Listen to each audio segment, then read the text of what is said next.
Hi friends, லஞ்சுக்கு முட்டையை வச்சு உடச்சி ஊற்றின முட்டை குழம்பு எப்படி செய்யலான்னு பார்க்கலாமா?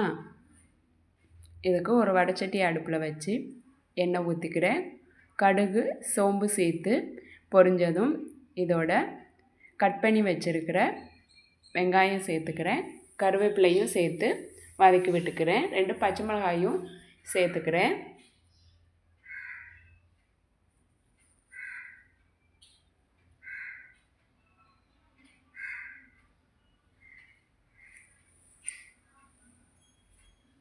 வெங்காயம் வதங்கினதும் இதோட ஒரு 4-5 பல்லு பூண்டை தட்டி சேர்த்துக்கிறேன். இதோட ஒரு 3 தக்காளியை கட் பண்ணி சேர்த்துக்கிறேன்.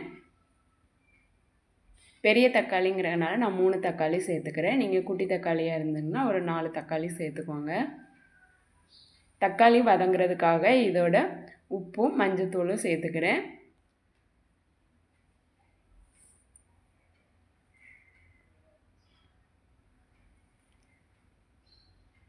தக்காளி நல்லா வதங்கினதும் இதோட ஒரு 4 ஸ்பூன் அளவு குழம்பு மிளகாய்த்தூள் சேர்த்துக்கிறேன்.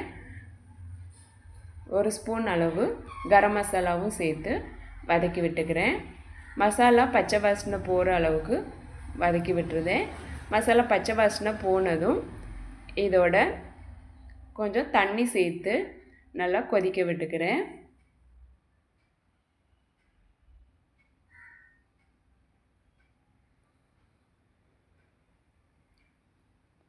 இப்போ இந்த முட்டை குழம்புக்கு தேங்காய் அரைக்கிறதுக்காக மிக்ஸி ஜாரில் கொஞ்சம் தேங்காய் சேர்த்துக்கிறேன். இதோட ஒரு 6 முந்திரி பருப்பு சேர்த்துக்கிறேன்.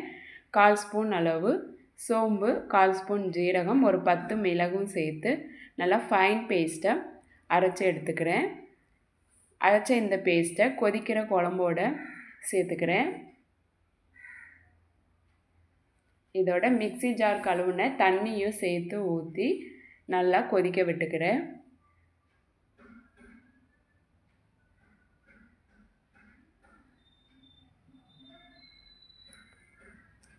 இதோட வாஷ் பண்ணி கட் பண்ணி வச்சுருக்கிற மல்லி இலையும் தூவிக்கிறேன். குழம்பு நல்லா கொதித்ததும் அடுப்பை சிம்மில் வச்சுட்டு முட்டையை உடச்சி ஊற்றுறேன். கொதிப்பு கொஞ்சம் அடங்கினதுக்கப்புறமா முட்டையை உடச்சி ஊற்றணும்.